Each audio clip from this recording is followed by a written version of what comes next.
Station, this is Houston. Are you ready for the event?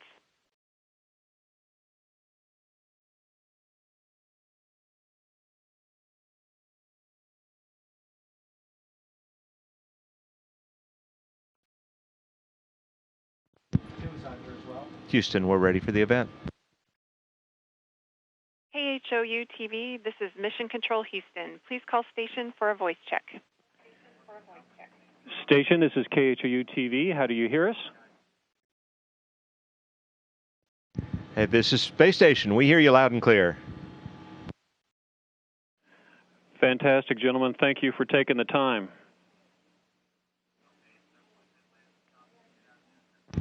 Glad to be with you today. First question, Mr. Fossum, how are you holding up after your time?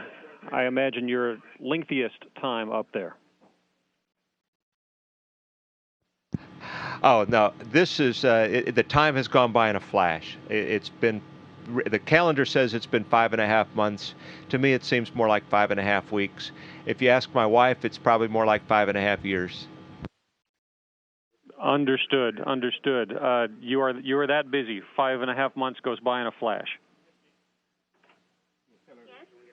Oh, it goes by in a flash, you bet. I've dreamed about living and working on a space station literally since I was a kid. And so this is a dream come true for me. I'm enjoying every bit of the trip up here, and indeed enjoyed the 2.5-year training road before launching and coming up here. So this has been great. I would be more than happy to stay here a bit longer.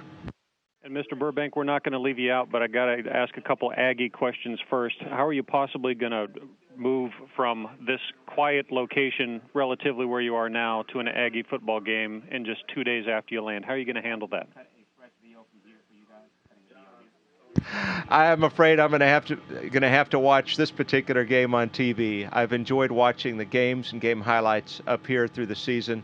It's been a hard season, but all diehard fans are watching and cheering no matter what. So there's no way, travel time, you could possibly find yourself in that stadium in that short amount of time. But I heard originally that was the plan.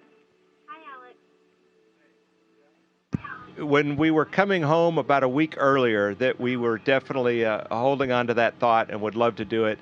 We'll have family and friends at the game, but it's a little too quick after getting home for me to try to mingle with 85,000 people in Kyle Field, much as I'd love to be there. Would it be too much culture shock if you did? Oh, we're not talking culture shock. That's 85,000 family members there. No problem at all. It's just the rehabilitation takes a little bit of time, and I think 2 days after getting home is a little quick to try to venture out that much. Exactly. And what is the most difficult part of being in space for 5.5 months? Isolation up there, the amount of time it's going to take you to recover, and your advice for Mr. Burbank as he begins his stay on that score. You bet. For me, the hardest part is just the separation from family. We stay in touch, email, phone calls, and a weekly video conference. But my family, some of my kids are older, married, and out of state, and I have a granddaughter now. So it's missing out on being there for the family events like that is probably the hardest part. Professionally, it's awesome. It's been just a wonderful experience. And my advice for Dan is enjoy every bit of every day.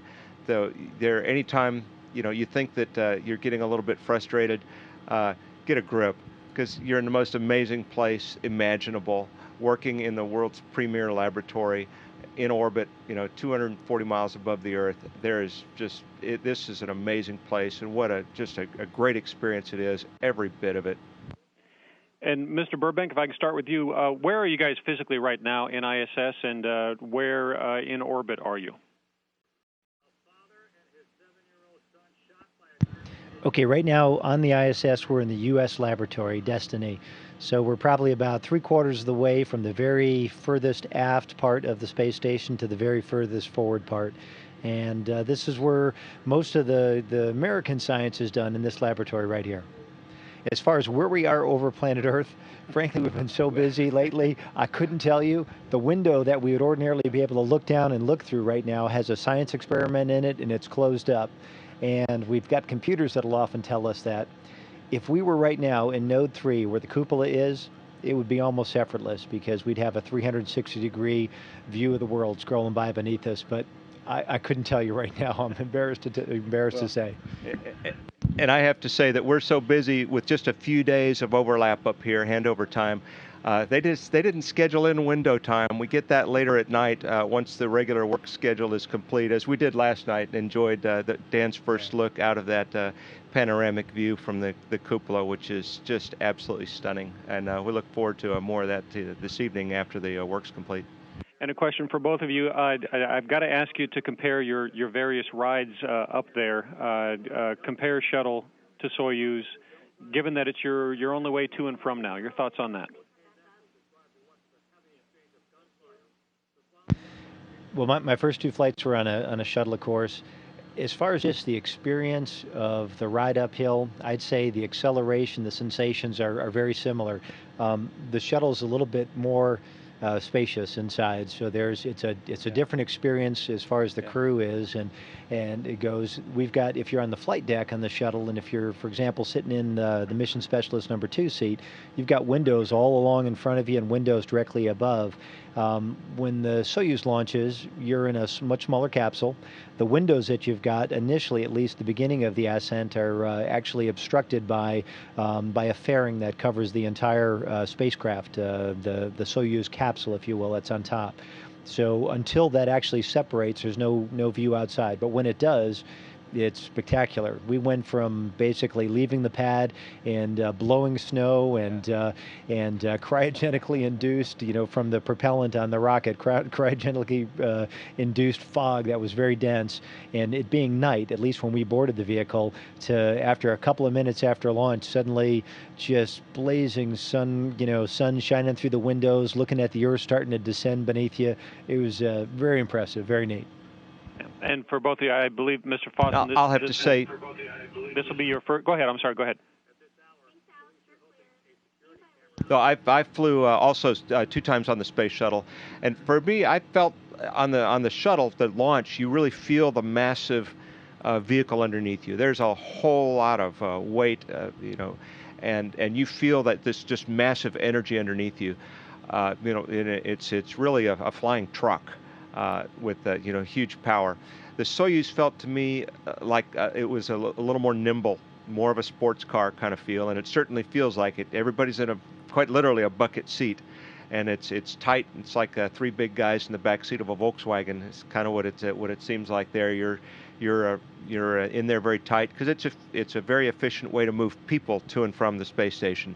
Not a lot of cargo. There's a few hundred pounds of cargo, which is very valuable. But that's not its main purpose. Its main purpose is hauling people, and it's good at that. The ride up was, there were some differences. The ride home is, by all accounts, haven't yet experienced it firsthand, not for another few days, but a very different ride home, where the shuttle comes in like an airliner. As the G's build up, as you come in like that, sitting in a seat for a shuttle crew member. Here, we're on our backs, and we'll be feeling the G's through our chest. And the big difference, though, instead of gliding down to a runway and setting down, in a gentle type fashion, we land under parachutes, and the parachute opening shock and the dynamics of that parachute opening, the repositioning, etc., is described as quite significant and memorable, as well as there's soft landing rockets that go off just above the ground to begin that final deceleration before you thunk down, and you're back on Earth. And we're limited on time here. I think we're less than 2 minutes, but I got to ask both of you: does it trouble either of you that is your only way to and from ISS now? Your thoughts on that, and then the final question will be an easy one for Mr. Fossum. I need a prediction for the game. As far as your first question, I think in general it behooves all of us to have as many ways to get to and from space as we can. And I'm encouraged by the fact that shortly, in the next couple of years, we probably will have a whole suite of different vehicles and options to get to space. Coming back, I think a capsule is a very reliable, very quick way to come back, and Mike kind of described it for you. But so I'm not worried about that part. And I do think that we need an American capability to launch humans to and from space, to get to and from space, to get to and from the space station. I think it's an obligation as a space station partner to have a redundant capability in case there's a delay or a problem with the Russian system. And we saw a potential, significant setback after the Soyuz booster failure on the Progress launch in August that delayed Dan's arrival by a couple of months. If that was a little bit longer, then we would be turning out the lights, figuratively, up here, and nobody wants to do that. As for the game, hey, Aggies are going to win that Thanksgiving game, hands down. Look forward to it. Gentlemen, thank you. It's been an honor talking to you. Best of luck up there, and your stay, and Mr. Fossum coming home. You all take care. Thank you much. Station, this is Houston ACR. That concludes the event. Thank you.